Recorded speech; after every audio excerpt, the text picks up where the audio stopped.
Olá, pessoal! Nós hoje iremos falar sobre os tipos de soluções e coeficientes de solubilidade.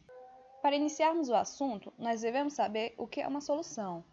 Bom, solução é toda mistura homogênea que contenha um soluto e um solvente envolvido. Soluto é a substância dissolvida, podendo ser sólida, líquida ou gasosa. Solvente é a substância predominante e que dissolve o soluto.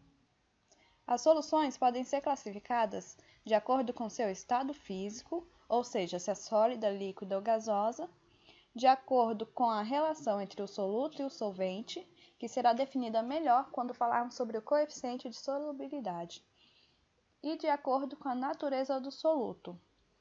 Vamos primeiramente falar sobre a classificação de acordo com o estado físico. A primeira classificação é a solução química sólida, que também é chamada de ligas. Geralmente tratam-se de uma mistura homogênea entre metais, como por exemplo o ouro 18 quilates, que é uma mistura constituída por ouro, cobre e prata, ou também temos a liga metálica de cobre, que contém cobre e estanho.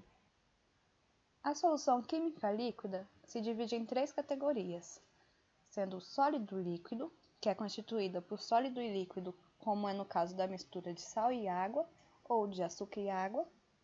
Temos também o líquido-líquido, que é constituído por dois líquidos diferentes, como no exemplo mostrado, que é a água e o álcool etílico.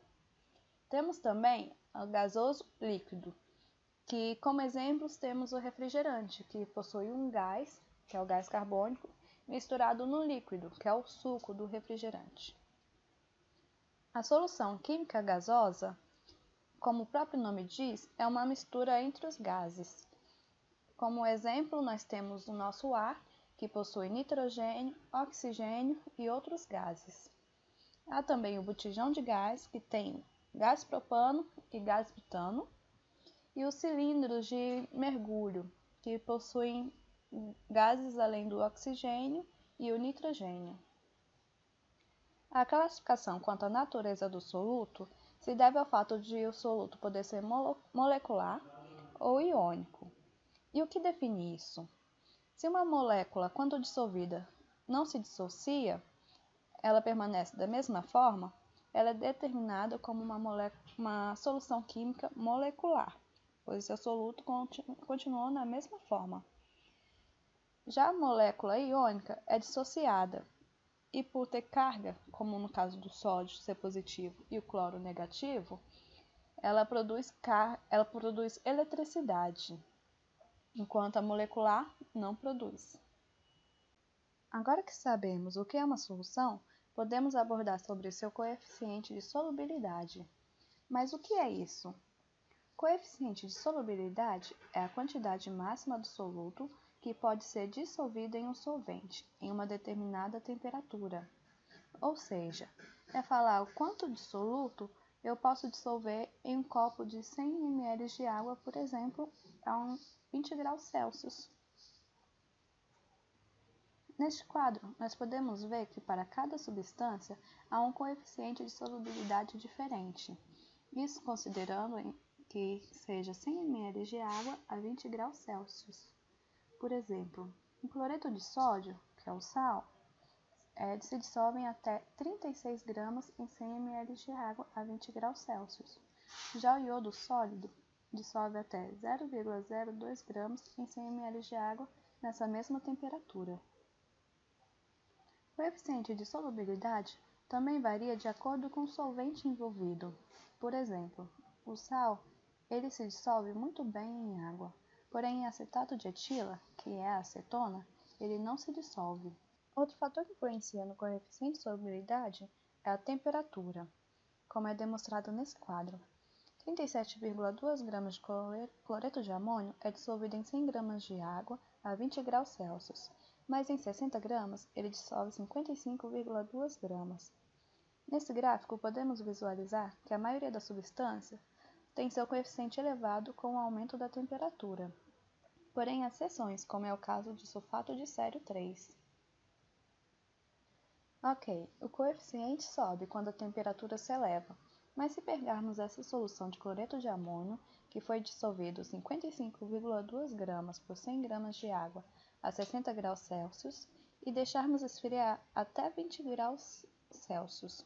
O que acontecerá com esse excesso que foi colocado, no caso, 18 gramas de soluto?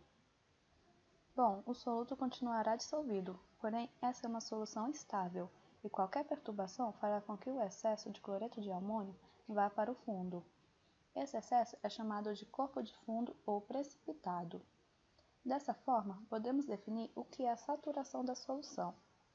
A solução que possui esse corpo de fundo, como é demonstrado aqui nessa figura, é chamada de solução saturada. É a solução que tem o soluto acima do valor do seu coeficiente de solubilidade. Ou seja, se eu coloco 42,2 gramas nesse copo de 100 gramas de água a 20 graus Celsius, esse é um valor maior de 37,2 gramas, fazendo com que haja 5 gramas de excesso. Esses 5 gramas irá fazer com que a solução sature, formando um corpo de fundo. Já a solução em que é colocada a quantidade exata determinada pelo seu coeficiente de solubilidade é conhecida como solução concentrada, que pode ser representada por essa figura. A solução em que se coloca menos do que é determinado pelo coeficiente é chamada de solução diluída ou solução insaturada, e pode ser representada por esses dois tubos de ensaio, em que se pode perceber que está clara a solução, no decorrer as outras vão se escurecendo. Então nós finalizamos nosso vídeo sobre os tipos de soluções e sobre coeficientes de solubilidade. Espero que tenham aprendido. Mais informações sobre esse conteúdo e aplicativos para que vocês possam logar em um site de materiais escolares, eu irei colocar nos comentários. Obrigada, até a próxima!